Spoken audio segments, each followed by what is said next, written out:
In his book, The Four Agreements, Don Miguel Ruiz says, always do your best. Most people try to do their best most of the time, but our best can be different depending on the day. If you're tired, feeling out of sorts, or just having a bad day in general, your best is going to look a lot different than on a day when you're feeling great and everything seems to be going your way. And then there's going to be days where you're somewhere in between. Whatever the time or circumstances of your day, your best is going to change. But what if you wanted to up your game and do things a bit better on a regular basis, regardless of the day you're having? Whether it's work, home, health, finances, relationships, or something else, you might be wondering, how could I do things better? Rule number 1. Assess. To start with, think about what you want to be better at. If you're thinking about improving your job skills or becoming more efficient, think about where you could make changes. Ask yourself some questions to determine what areas need stepping up. For instance, how do you usually perform a certain task? Could you do it in less time? Could you use more efficient tools or materials that would make it easier, or produce a better quality finished product? Take a good look at how you are currently doing your job, and assess what you need to change and how that would make it better or easier. Do you need more education or training to do it better? If it's a relationship you want to do better at, do you need better communication skills? Do you need to set aside more time? Maybe you want to improve your daily work strategy. How could restructuring your schedule help you to accomplish more in a shorter period of time?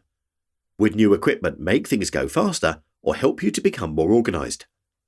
Once you know what it is you want to improve on, you can start taking steps to plan out how you want to proceed. Planning your next move can bring new life and excitement to something that has started to become too routine or outdated. Rule number 2. Focus on the process. There is an old saying that goes, anything worth doing is worth doing well. Achieving the highest quality in whatever you're doing can bring self-satisfaction and acknowledgement that you've done your best.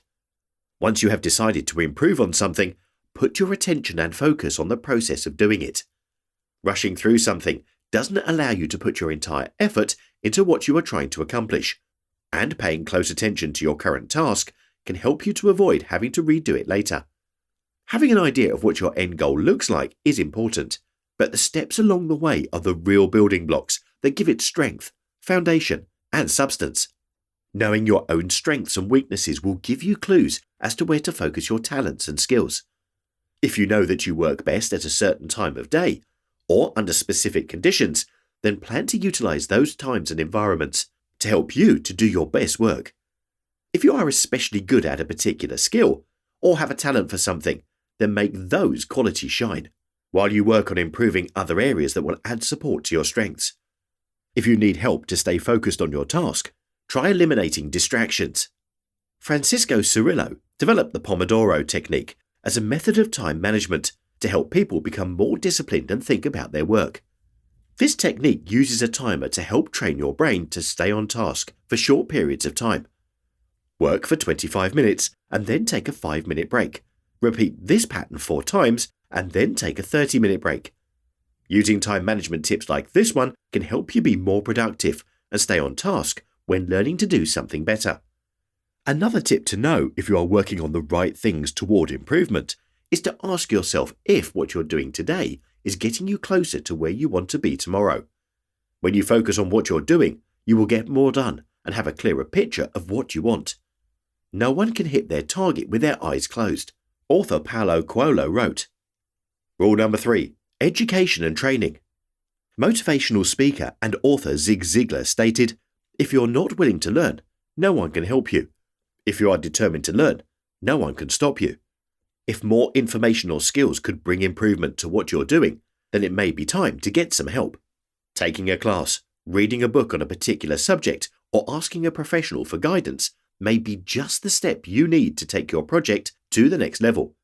Putting in the effort needed to learn something new can be a challenge, but pushing yourself can be a good way to stretch your boundaries and grow. For example, if there is a new computer program that would make your job easier, then the time spent learning it will reap dividends in the long run. The work you put into learning this new skill could save you hours of time once you've implemented it into your workplace. For example, in woodworking, A new tool, or one that does a specific cut, can make a big difference in how the finished product looks and how long it takes to do it. Author Anthony T. Hinks once said, "Make sure you always have the right tools for the job. It's no use trying to eat a steak with a teaspoon and a straw." Whether you work in an office, a construction trade, or you're a stay-at-home parent, the tools, education and training you acquire can make the difference in the work you do and the outcome it produces. Rule number 4. Don't criticize yourself.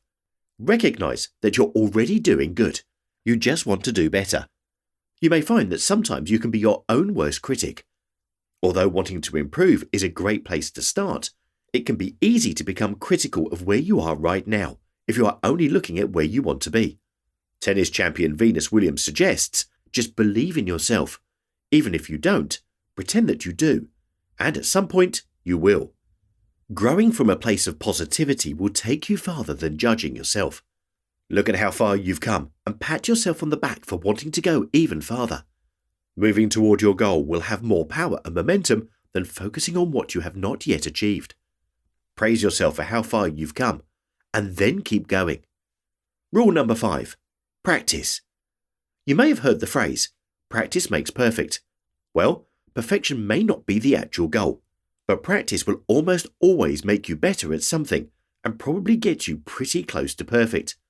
When learning to play a musical instrument, students will often start out practicing 20 to 40 minutes per day. Serious professionals will spend hours per day to develop their skills. The same can be said for athletes. While it can depend on the age and dedication of the person learning a new skill, the point is that practice makes a difference, and when you're just starting out, it's okay to start out small. Basketball star Michael Jordan once stated, "Some people want it to happen, some wish it would happen, and others make it happen." He understood the value in persistent practicing to achieve a high level of performance. Scheduling time each day to practice a new skill or learn a new program can help you take the time to actually do it. By consistently taking small steps, you can get better at anything. Assess your starting point. Focus on the process. Find the tools and information you need to go to the next level. Stay positive. Practice every day. Getting better at anything takes time, persistence, and knowing where you want to go. But if you stick with it, you'll find that you can make large strides in improving your skills and achieving your goals. Do the best you can until you know better. Then, when you know better, do better.